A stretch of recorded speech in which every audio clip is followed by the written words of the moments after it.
Salut à tous, aujourd'hui on se retrouve dans une nouvelle vidéo pour parler des tutorats et plus précisément de comment est-ce que Lola a réussi sa première année de santé PASS. Salut Lola. Salut Ryan.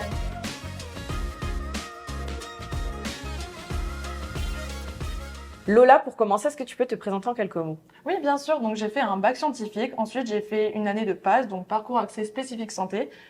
Et là maintenant, je suis en troisième année de médecine à la faculté de médecine de Nancy. Et quel profil de lycéenne est-ce que tu étais au lycée? Alors, je ne veux pas me lancer des fleurs, mais c'est vrai que j'étais une assez bonne élève. J'avais des facilités, mais comme justement j'avais ces facilités, je ne travaillais pas non plus énormément, mais je faisais quand même toujours en sorte d'avoir de bonnes notes pour Parcoursup et pour pouvoir entrer en PASS. Donc tu étais en filière scientifique, il n'y avait pas encore les spé à ce moment-là. Non, c'est ça, j'étais la dernière année juste avant la réforme du baccalauréat et j'ai fait un baccalauréat scientifique. Et justement, qu'est-ce que tu as mis en place en terminale pour bien t'y préparer? Alors justement, je regardais un peu les réseaux sociaux du tutorat de ma ville parce qu'il y avait des conseils justement de méthodologie, des témoignages d'étudiants en deuxième, troisième année d'études de santé qui disaient comment ils avaient fait en première année pour réussir. Donc j'ai un peu testé par-ci par-là les méthodes que je trouvais et j'ai aussi un peu modulé selon ma personnalité, mon type de mémoire. Et comment s'est passée ta rentrée une fois que tu as été acceptée en PASS? Alors, c'est toujours un peu stressant. Forcément, c'est un milieu très différent du lycée. On est dans un amphithéâtre avec 1000 personnes Beaucoup de environ. personnes. Voilà. On a beaucoup de travail personnel à fournir, mais moi, j'étais extrêmement motivée et le tutorat était vraiment là pour me soutenir, pour m'épauler. Et puis, il y avait même eu une semaine de pré-rentrée avant ma rentrée, ce qui a permis de me préparer aussi et de connaître quand même déjà quelques petites notions de base pour ne pas arriver complètement stressée et anxieuse à la rentrée. Et comment s'organise une semaine type en PASS, surtout quand on a les tutorats à côté? Okay. En fait, c'est assez semblable aussi et différent entre les facs, ça peut dépendre de certaines villes. Mais de mon côté, j'avais les cours de PASS donc en amphithéâtre, ce qu'on appelle les cours magistraux, le matin de 8h à midi ou 9h à midi, voilà. Et ensuite, il y a beaucoup de travail personnel en PASS et en LAS, mais là, j'étais en PASS à fournir. Voilà, l'après-midi, je révisais soit chez moi, parce que j'aimais bien réviser toute seule, ou alors à la bibliothèque universitaire de ma faculté. Et souvent, le tutorat proposait, par exemple, 2 fois par semaine environ d'école. Donc, ce sont des entraînements le soir. Donc, quand c'était comme ça, je révisais à la bibliothèque l'après-midi. Et ensuite, je me rendais le soir au col, aux entraînements, avec le tutorat. Il y avait également des permanences le midi dans leur local des associations pour aller chercher les cours.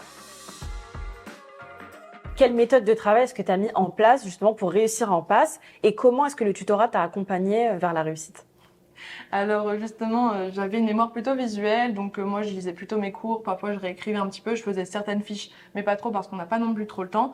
Donc ce qui était assez cool avec le tutorat, c'est que justement quand j'avais pas le temps de faire certaines fiches sur certains sujets, et ben ils proposaient des fiches, c'était de l'accompagnement pédagogique, et donc je m'en servais, c'était super utile. Ce que je faisais aussi souvent, c'est que les cours, en fait, la quantité de cours en PASS est très très dense, donc il faut régulièrement les revoir. Donc je me faisais un petit planning, c'est très important d'être organisé en première année, et où je mettais, voilà, là aujourd'hui je dois revoir tel cours, tel cours. C'est aussi moins angoissant.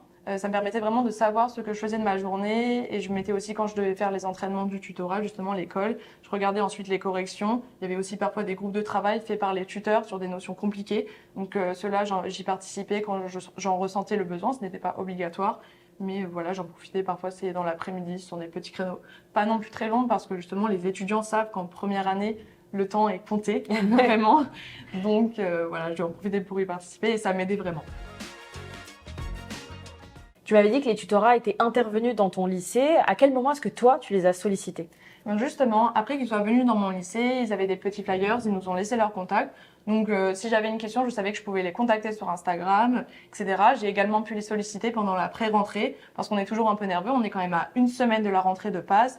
Donc il y a toujours des tuteurs à qui on peut poser des questions sur le bien-être, la méthodologie, les cours. S'ils ont des conseils à nous donner, ils sont vraiment extrêmement présents et disponibles. Donc je les ai sollicités également à ce moment-là. Il y a aussi un système de parrainage. On peut demander un parrain ou une marraine en deuxième ou troisième année d'études de santé. Moi, en l'occurrence, je savais que je voulais médecine, donc je pouvais avoir un ou une étudiante en médecine qui me suivait tout au long de l'année, qui m'accompagnait et à ce moment-là, je pouvais également le solliciter.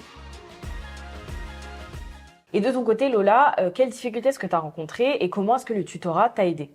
Alors forcément, le PASS, comme la LAS, c'est une année compliquée mentalement. Alors forcément, j'ai eu des coups de blues, j'ai eu des coups de mort, j'ai eu mon moral qui a été diminué. Et à ce moment-là, il y a les tuteurs qui sont présents pour vous aider. Il faut vraiment pas hésiter à les contacter. Voilà, il y en a, la majorité a eu des coups de blues durant leur première année et ils m'ont vraiment apporté un soutien moral. Il y a également eu des moments où j'avais peut-être plus de difficultés de concentration, où ma méthode de travail n'était pas forcément la plus optimale. Ils étaient également là pour me conseiller sans non plus me dire quoi faire.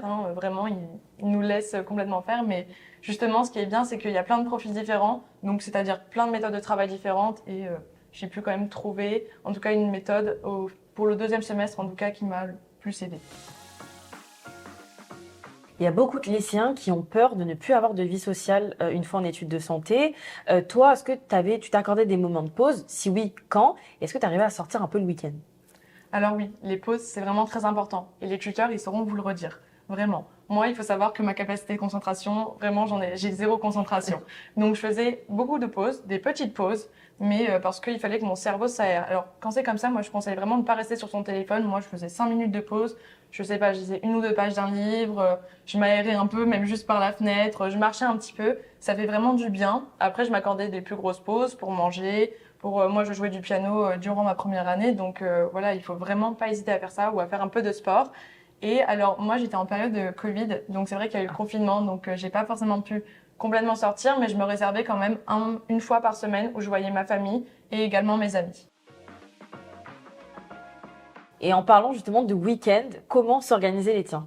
Alors c'est vrai que comme bien pas court les week-ends, déjà par exemple je m'accordais une petite heure de plus pour dormir. Après c'est vrai que ça pouvait être un peu plus compliqué de réviser parce que dans ma ville à Nancy, les bibliothèques ne sont pas ouvertes le week-end ou peut-être juste le samedi. Donc peut-être que j'étais moins concentrée, mon travail peut-être un peu moins efficace, mais j'essayais quand même de travailler toute la journée en me laissant peut-être plus de pauses, plus de temps aussi avec ma famille puisque j'étais chez ma famille. Donc voilà, globalement c'était Donc comme ça. globalement, tu travaillais, mais ça restait un peu plus chill que la semaine quand même. Exactement, c'est exactement ça. Si tu avais des conseils à donner aux personnes qui nous regardent, quels seraient-ils pour réussir PASS? Alors déjà, moi, je vous conseille vraiment de garder votre hygiène de vie. Et puis aussi les pauses. On a parlé de pauses avec Ryan, c'est super important. Faites des pauses, mangez bien, sainement, dormez, faites de bonnes heures de sommeil, vraiment, parce qu'il faut que votre cerveau il soit reposé et prêt à travailler. On travaille toute la journée. N'hésitez pas à demander de l'aide au tuteur, à votre tutorat justement, si vous en avez besoin. Ou même vraiment oser, ils sont là pour ça. Que ce soit un petit soutien même moral ou même pédagogique. Si vous avez des questions sur certains cours, vraiment, ils sont là pour ça. Et aussi, essayez de rester dans votre bulle en première année. Certaines personnes vont vous dire, moi, je travaille 12 à 14 heures par jour. D'autres personnes vont vous dire, moi, en faisant cette méthode, ça marche. Moi, en travaillant toute la nuit, ça marche. Vraiment, c'est votre personnalité. Enfin, tout le monde est différent. Donc, ne vous dites pas, oh, bah, si cette personne, elle a de super notes, elle travaille 14 heures par jour, je vais faire pareil. Ça veut pas dire que pour vous, ça fonctionnera. Donc, vraiment, écoutez-vous et croyez en vous. C'est vraiment le plus important. Exactement. Comme l'a dit Lola, faites-vous confiance. Je te remercie Lola pour toutes tes réponses. Est-ce que tu auras un dernier mot? Déjà, je vous souhaite un bon courage. C'est compliqué, c'est vrai, on va pas se mentir, c'est une année qui est assez difficile et c'est nouveau pour nous, on y entre à 18 ans, mais tout le monde en est capable. Si vous y croyez au fond de vous, que vous savez que c'est ce que vous voulez faire, ne lâchez rien, ne baissez pas les bras. On arrive maintenant à la fin de cette vidéo. Merci Lola pour ces belles paroles d'encouragement. Merci à tous de nous suivre à chacune de nos vidéos. N'oubliez pas de vous abonner à la chaîne YouTube de Totis et à laisser un commentaire. Salut!